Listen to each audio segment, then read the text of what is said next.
formal, regulated debate setting, like if you what you have your I'd students. I'd still be reactive. I'm a counterpuncher in my ideal debate capacity. Okay. I'm just wondering if that's something I should implement. Well, I mean, Some of the like if there's if there's something that okay, and I cannot rebuttal his point, but I want to give the appearance that I'm winning. Should I really use street tactics, or should I just keep composed and just kind of say, all right, I don't understand. Let me get back to you. The first thing to do with something you can't answer, like you're going to lose this thing, right? You're going to lose this point. You can't answer it. They've got the winning argument on the flow.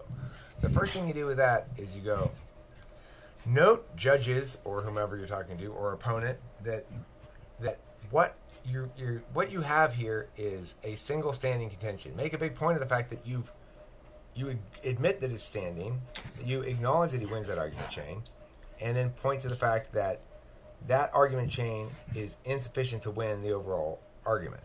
So you go like, yes, it's true that meow and meow and meow. However, that doesn't win the overall argument, and these other chains that I have over here that are standing outweigh that one. So you muddy it. You basically say, like, you're right about that. That's dirty. You're right. Note that I'm admitting you're right, that I'm conceding, proving that I'm objective and can concede things.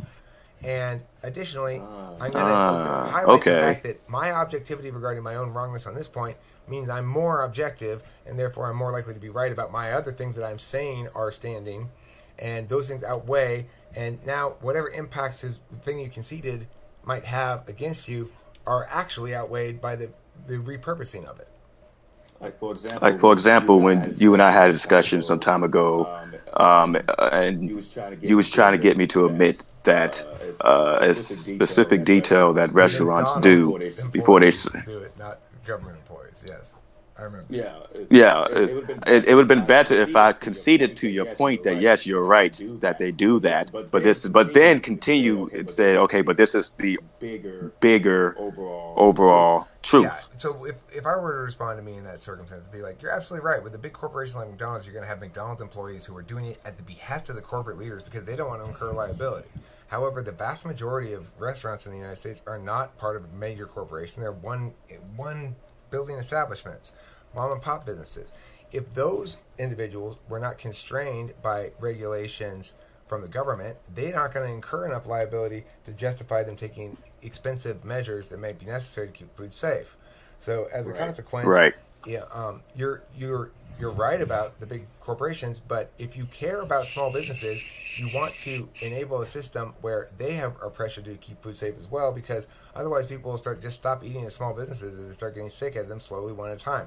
Businesses are not always thriving. If a business is failing, they've got to cut corners somewhere. Without the government regulation, they're going to cut corners on food safety. Beautiful. Okay, I get it. Okay, I get it.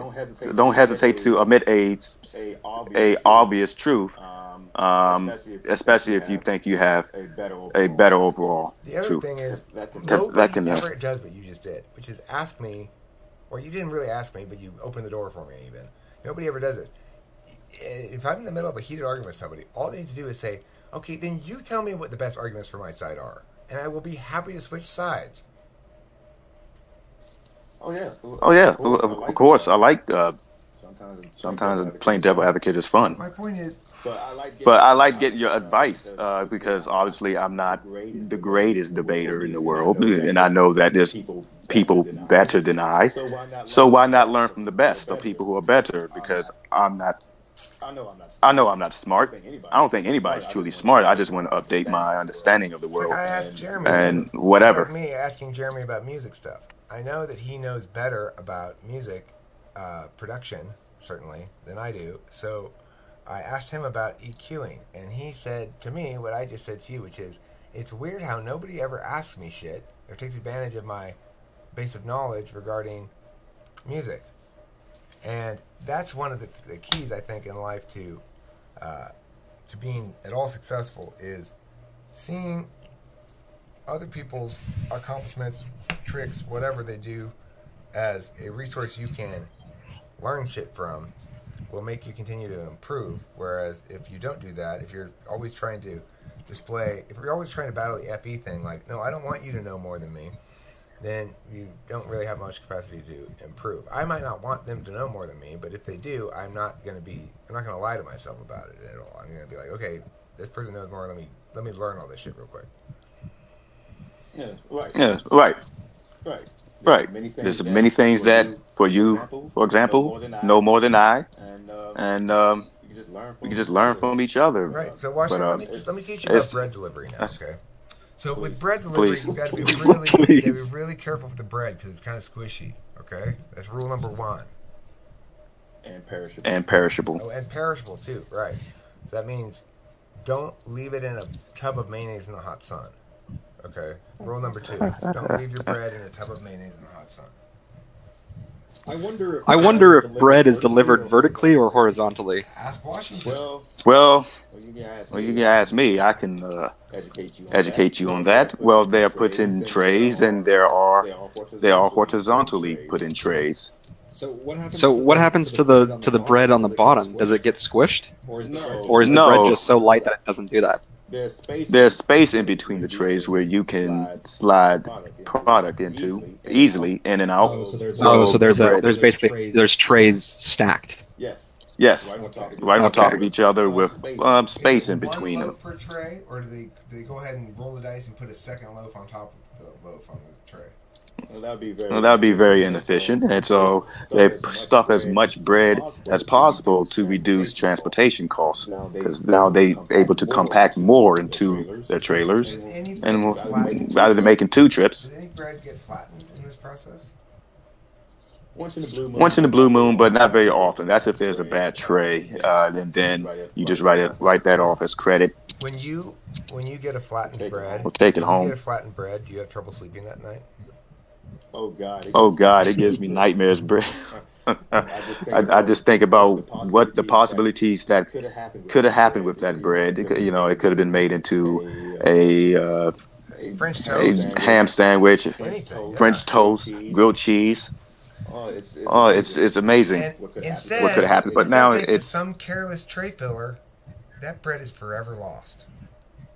It's forever lost, and what a waste. The starving people in this world could have benefited from that, but now we give it to the cows. Even the starving people, they don't want to eat flattened bread. Nobody does. Well, just think of it as pita bread or tortillas now. You can roll that bread on up. Purpose flat, okay? It's a big difference. On purpose flat and accidentally flat, big difference. Poor people can't be choosy, can they? I certainly can. We gotta feed them flat bread. I choose the best bread when I go shopping. Well, I'll give you the oats if you want to be picky. I actually go for the wheat with the oats. Yeah, that's very good.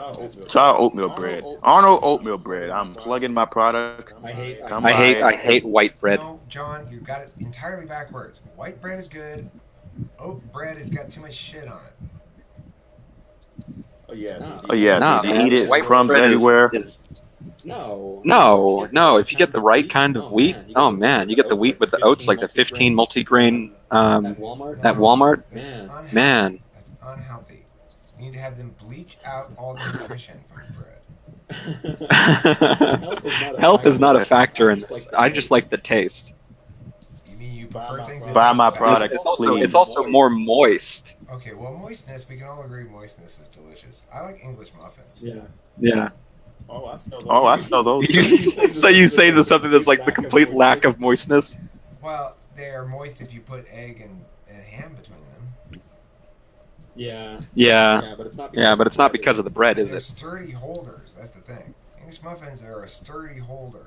You can. They are. They are. They are. It's not going to fall apart. Have you ever made homemade English muffins? No, Kim. It's made. I had them made. Hi, Kim. They can make it. I haven't seen you in a while. I'll be back. Go ahead, Kim. Sorry. You can listen Take to care. my argument. It's like if you were to be my office boy, I would send you to go do my deposits. Well, your name isn't Kimberly Enterprises. Okay, fine. But Fine, I got you. Okay, I'll take it to the bank. All right. thank you.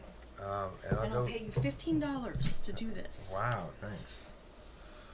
You know, Host, If you have a smartphone, you can deposit a check right there. Well, it's $5,000, Washington. I want to talk to them about what's going to clear the name. That's why we're doing this. All right. So you gonna stroll in the bank with a top hat and a cane? Here it does that. No, I do not. I'll go into the bank with my sexy hat on, maybe. Here, good sir, I have $5,000 to Where deposit. is my sexy hat? Yeah, no, get a It's monocle. in your bedroom. Oh, I guess I can't put it on right now. I need a monocle. It's in your bedroom. That is so true, though, Cam. I do need a monocle. What's a monocle? One of the circles you put right here. You really don't. If you had a monocle, dude. He looks so What's that? intelligent, Well, that's so rich. He look like Ebenezer Scrooge. Oh, I see. maybe that's why your ex-wife used that fox and the monocle as her logo. No, she just thought it was adorable. Do you guys have time to talk about something serious really quick? Sure. Shouldn't take too long. Sure. So I was in a mental hospital for about 5 days. Jeez. I was detoxing from painkillers, and I was feeling suicidal, so I called the cops on myself. And then, yeah. Have you ever been in a mental hospital? Did they tase you? No. Eric, he's being serious. You No. need to Stop. No, I've never been in a mental hospital. How is it? No, I don't mind Kim. That's the way Eric is. It's all right. It annoys me because he does it to even people who don't care. I mean, people who do care. Eric and I see eye to eye. I know he's Okay, being I'm cool. just effing it because you said, you should be quiet, I'm talking to him. I'm just effing it because you said, can I talk about something serious? Which means, can we be serious for a minute? And then he goes out there. But for me, seriousness is a kind of loose term. So tell me about it. What's it like inside the mental hospital? Boring. Like I suppose I don't know. I've never been to prison, so I don't know for sure. But it felt like prison. Like a really nice prison. There was a TV in the living room area, or in the main congregation area. I guess you can not congregation, the main area. And the bed sucked. I couldn't sleep because I'm in pain all the time. And I guess they had books and they had music, but you can only listen to the radio, and the radio kind of sucks. So, do you talk therapy, or I mean, first of all, why are you addicted to painkillers? You shouldn't do downers. Well, I don't know if you remember, but I was in a car accident like 7 years ago, and ever since, like, I've got rods in my legs, plates in my arm. Really? My collarbone is separated from my shoulder, so it's I'm in a lot of pain on a daily basis. I'm in some pain right now, even though I'm still kind of withdrawing from the painkillers. It's more like I don't feel like doing anything. That's why I'm in here right now. I'm trying to soothe myself. I'm assuming that if you take Tylenol or something, it doesn't help. I have to take Tylenol, Aleve, and gabapentin all at the same time just to help, just to take the edge off. What's Wow, gabapentin? that is a lot. Gabapentin is a nerve blocker. Huh. So I take the gabapentin because I have nerve damage. I take the Aleve because I have inflammation in my legs. And I take the Tylenol for the general pain release. Okay. Well, you know, when I take analgesic bombs, I take 2 Tylenol, 2 Aleve, 2 ibuprofen, 2 aspirins. That you really shouldn't take Aleve and ibuprofen at the same time, or aspirin with any of that. Why not? Because NSAIDs will destroy your body together. You can take Tylenol and either Aleve or ibuprofen together, but you shouldn't take aspirin with any of those. Why not? He just told you. No, he didn't. He said it would destroy my whatever. He didn't say why or how or by what mechanism is it bad to take aspirin with those things? Because it's a blood thinner or what? Aspirin's a blood thinner, and it's heavy on your liver. Tylenol is also heavy on your liver. Aspirin's not heavy on your liver. Aspirin's the one that's not heavy on your liver. It's heavy on your stomach. Well, yeah, but your body is still, everything that you take is filtered out by your liver. No, but aspirin doesn't hurt your liver. Ibuprofen and Tylenol both do, but that's why it's better to take 2 of each one rather than 4 of one of them. And as far as Aleve goes, I don't know what Aleve does. Aleve is just like ibuprofen. Okay, so but it's different though a little bit. So the point is, you wouldn't want to take 8 pills of any one of those, but you take 2 of each. It's fine. Yeah, if you take 2 Aleve and 2 Tylenol at the same time, it's still a little bit heavy on your liver, mainly because of the Tylenol, but it's not going to kill you. If you take all 4 of those on a regular basis, that will kill you. How though? Because your liver and your stomach will be destroyed, and your kidneys. You have to take more than I take for sure for that to happen. Let me see about this. I'm gonna Google this shit. Let me see. Can you take? Here. Can you take Aleve and Tylenol and ibuprofen together? Have you been? If you need additional pain relief, you can combine aspirin, naproxen, or ibuprofen with acetaminophen. However, do not take aspirin, naproxen, or ibuprofen within 8 hours of each other. What do you want? Pen. I don't have a pen. Yeah, but before you go, have me come in and have me sign it. You don't need to sign it if you deposit it. Okay. All right. You don't want to sign it until You're taking. Okay, fine. Okay, but you don't listen to me when I Give tell me you. back the $15. You're not earning it. Then you go to the bank. Yeah, I'll take it in a second. Just chill out. Jeez.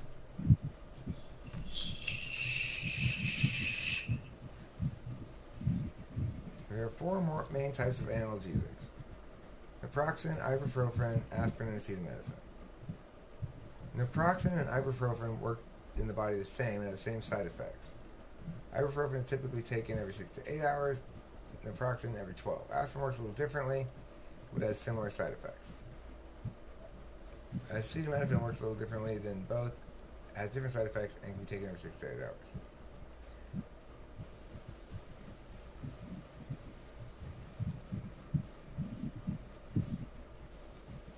Is that you cannot combine... Dude, what the hell? I feel so fucking weird right now. Am I FIing? I don't know. I don't even know. The bottom line for weekend warriors is you cannot combine ibuprofen and naproxen unless it is time for another dose of either medication. If you need additional pain relief, you can combine aspirin, naproxen, or ibuprofen with acetaminophen. However, do not take aspirin, naproxen, or ibuprofen within 12 hours of each other. Okay. Why though? It doesn't say why. You'll have to go deeper, like into studies. Just trust it. I don't like just trust it. I know. Neither do I. But I've had to. I read a study about the effects of ibuprofen and Tylenol together. And even that is not very good. Like, you shouldn't take it. You should stagger it. But I don't.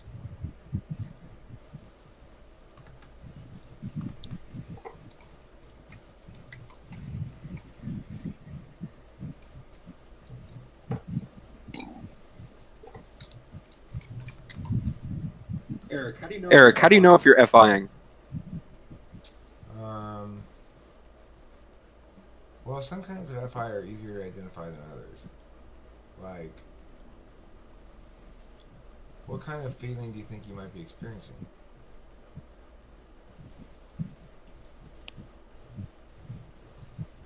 I don't know. I'm kind of, I guess, bored. It's hard to smile. Malaise? Yeah, pretty close. Okay. And I have no interest in doing things. Right. I'm I very familiar. don't know if that's with FI. You have low dopamine levels. You should take some Adderall. Yeah. That's the solution. I'm on this thing called Rexulti, which is like a miracle drug. It's basically like ecstasy, but I think since I'm still withdrawing from painkillers, my dopamine is probably just really low. Did you hear that I got $5,000 check today? Wow. What? For what? For the city of Pomona, and the cop silenced me. A cop what? Oh, you've been out of the loop, I guess. Yeah. A couple weeks ago, Kimberly and I finished up dinner, and we went down to see this police activity, and they started tasing the fuck out of some guy. So I started yelling at the cop to stop tasing him, and this cop came over and basically shoved me with the butt of his gun and said, "Go away, don't, get out of here, go to the street or whatever." So I said, well, that's a First Amendment rights violation. He did that intentionally to silence me. That's why he did it, was because he didn't like what I was saying. And so I'm going to complain about it, and I'm going to try to sue the cop himself, because he's the one who should be held liable. And I had a big plan, right? Well, after making a big fuss and not getting a response right away like I wanted, finally they called me and said, let's have a meeting. And instead of listening to what I was saying the whole time, which was, the city shouldn't have to pay me anything. The city's not liable. The city didn't do anything wrong. The city's like, well, how about we just pay you $5,000 and you go away and we never have any problem with this again? And I said, sure, no problem. So, Who the hell told you that? what do you mean? Who actually said, let's just pay you $5,000 and you can go The away? city. I mean, they didn't use those exact words, but that's what I basically, yes. I know, but like, did they send you a letter? No, Did I they called have an them officiant? After this happened, I called them by calling the city attorney's office, okay? And I said, Oh. listen, city Oh, attorney, okay. you need to call me back, because here's my plan. I'm not planning on suing the city. I want to sue the individual cop. I want to get his qualified immunity quashed. I want to say case law precedent for constitutionality or whatever. But he didn't call me back right away, and that pissed me off. So I'd call the next day. I'd call the next day. So it took like 4 or 5 days for me to get a call back. So by the last time, I was furious. I was like, listen, you better do your goddamn job and give me a call back. This is important. I see there's a budget meeting on Thursday. I will be there to make a big fucking stink about how they're wasting money on their city attorney who's not doing his job. I've left a message on his machine, right? There's pull that shit, right? And then the next day I got a phone call, and they said, let's have a meeting on Thursday. And then like 2 days later, I went to that meeting, and they said, okay, well, we want you to tell your whole story. And they recorded it, and I recorded it too. It's up on the channel, the interview. And at the end of it, after we turned off all the recording, they're like, well, you wouldn't be willing, would you, maybe to sign a thing saying you don't hold us, all liability is hereby washed away for $5,000 today, would you? And I'm like, sure. Awesome. Yeah. What you gonna do with it? What you gonna do with it? I just gotta do expenses and stuff. It's not like I'm gonna go on vacation. I gotta pay rent from it. I'm gonna put some aside for Christmas. Yeah. Like that. It's already accounted for basically. But what I liked about that was it somewhat restored my faith in American democracy. That we do not live in an aristocracy. The cop cannot come up and jab me with the butt of a gun and get away with it, whereas I, the peasant, can't do anything of the sort. That there will be some acknowledgement that that's fucked up. Yes, that's what happened, and so I'm satisfied. I'm happy that America proved itself not totally fucked up.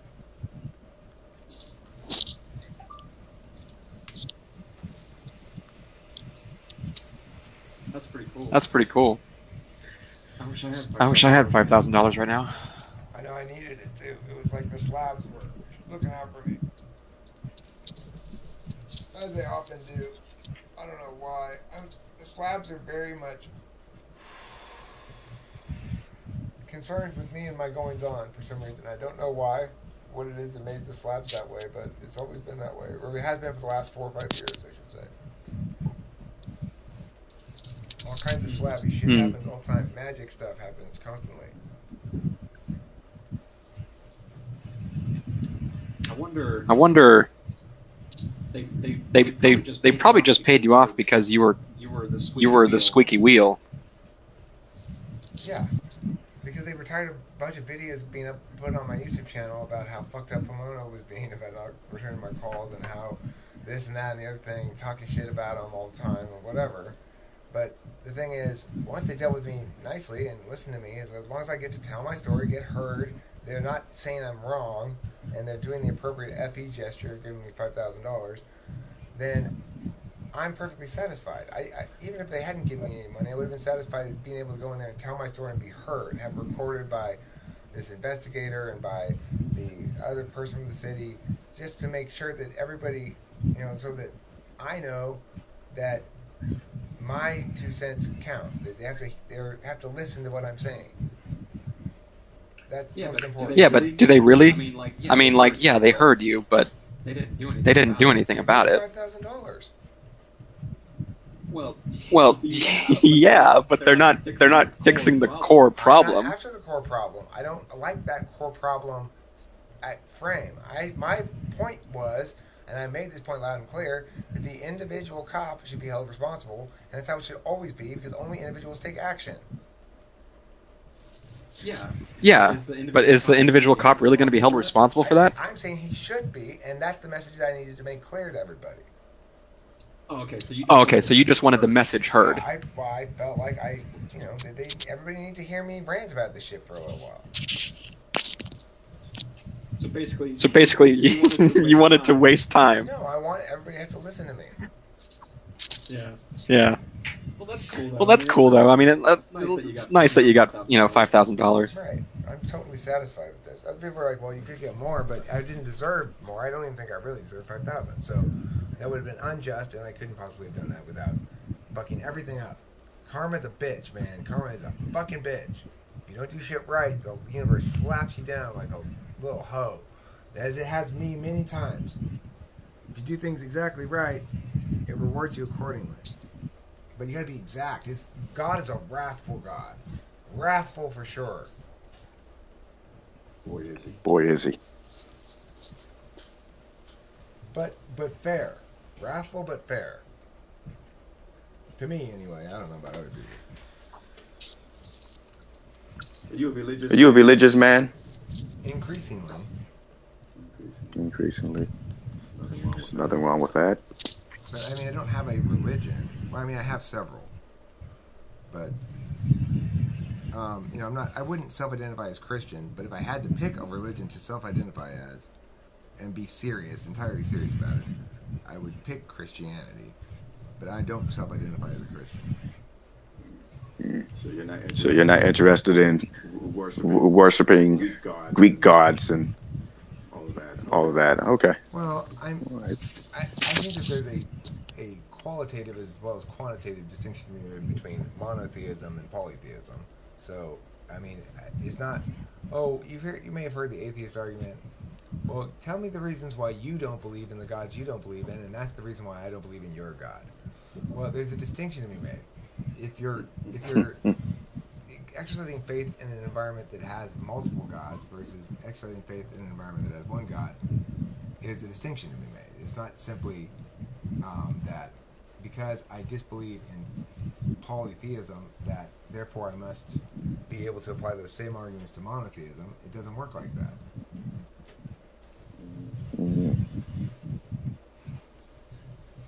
I don't know, man.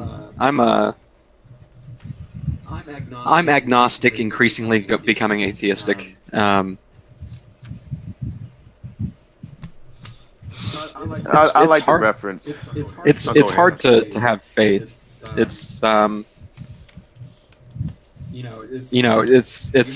have to grasp at something intangible, which is so foreign to me. Faith is not something you have. Faith is something you practice.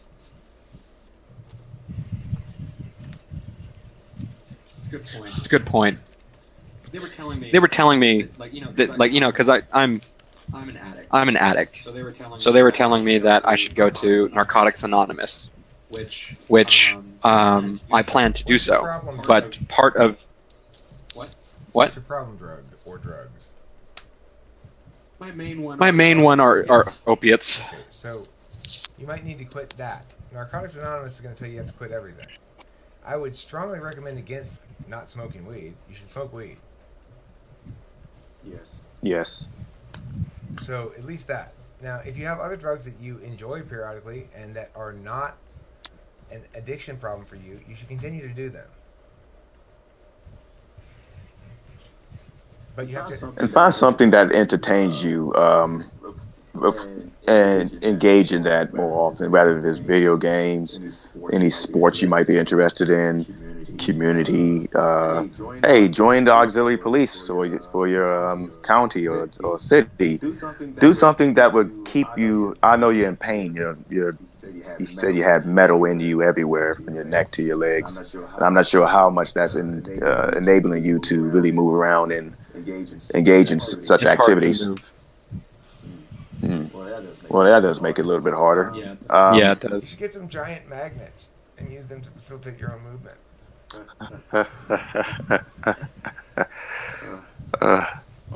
Well, engage more with this community. If it's just a stress reliever, it gets your mind off of doing such activities, drugs. And I know this. Not everybody's on here every day. I'm kind of restricted to 2 or 3 days out of the week. But do something. Find something John, that would kind of get your mind off of those types of. That's what I'm trying to do right this the second. point is, though, I remember. I wanna say about addiction, Go ahead, let me Eric. just finish this thought, because the point is that if you make yourself quit shit that you don't actually, it's not actually the case that you should quit, then it will do you harm in staying quit from the thing that you should quit. And the only thing that you gotta remember is never use the fact that you're smoking weed or drinking or whatever other drug you can do to justify doing the one you can't do. If that ever happens, then you're not doing it right. So you have to be absolutely abstentious from the things you're supposed to absolutely abstain from, and never waver on that at all. And then concurrently, not abstain from shit that you're not supposed to, because that's just added pressure on you, and it'll just break the whole system. You can't be honest at that point. Yeah, I had the same thought. Like, things like ecstasy, for example. That's something that you do one night, or like mushrooms or acid. That's something you do like one night out of a year. Weed, I'm not against smoking weed. So I mean, Eric, you and I see eye to eye on that. But things like Adderall, opiates, those are gonna. I like those too much. I take them. I go too hard to the paint on those. What happens if you go too hard to the paint on Adderall? Well, nothing really happens. I just run out too quickly. Okay, so why is that causing? In Alcoholics Anonymous, and I'm not sure how Narcotics Anonymous is, but in Alcoholics Anonymous, the thing is you have to admit that you're powerless over alcohol. Your life had become unmanageable. I could admit that about alcohol. I could eventually admit that. I could honestly believe and say that's true, because while I'm not entirely powerless over alcohol in the moment per se, if I just widen the frame a little bit, I obviously am. Too many years of not being able to enforce willful decision making regarding that stuff, and the consumption of it seemed to undermine my ability, as an effect of the drug, make wise decisions about further consumption of that drug. So I could believe that, and I could therefore work forward. But I had to believe that first. I can't believe something beyond that that's not true. I was never able to believe that any other drug had ever had that kind of impact on me, where it actually did make my life unmanageable, that I actually was powerless over it. And so it's true, I might go too hard to the paint with Adderall as well. I might run out too quickly. But it's also true that that's not a big deal. It's not a huge harm. That overall, I'm happier and more productive with it than without it in my life. Yeah. I don't know, man. Like, so. My friend just messaged me. The thing is that God, my fucking head is so cloudy. Fuck. I fucking hate this feeling. Okay, so I haven't been, like 100% sober in years. And I remember there was a time after my car accident that I was sober for about 2 years, 100%, and I was able to do things. So I mean, Okay, fine. But the point is, what's actually causing the harms, preventing you from doing things, making you feel bad right now, and everything like that? It's the pain pills. So that's the actual negative. Now, other things may contribute to that, but you get rid of that and see if that fixes the problem. Yeah, obviously, if you have a car and let's say it's running on 3 cylinders, other parts of the engine might also not be functioning properly because they're not getting their expected amount of pressure from the engine block, right? But it doesn't mean there's anything wrong with them. It means once you fix the engine block, it'll run fine again. It may run a little different, it may run a little bit more wide open, a little bit whatever, a little bit more throttled down, something, whatever. But you got to check to see if that fixes the problem first. And you have to give it time too. It's like it's not easy kicking shit you've been on for a long time. Most drugs. No, it's not. And especially I know it's just a matter of time. And I'm kind of just complaining here. So I forgive me. I guess I'm in this kind of like loop inside my head. I don't even know what it is. If it's FI or something. At the moment, we're switching up my medication, like my antidepressants. So I'm supposed to be getting like something called Prestique or something. So I know it's just a matter of time. It's going to take like at least a month for me to get back in my headspace. It's just difficult. But that's why I'm here. I'm glad you're here. However, I have to go because I have to go to the bank. Okay. Nice chatting with you guys. See you later.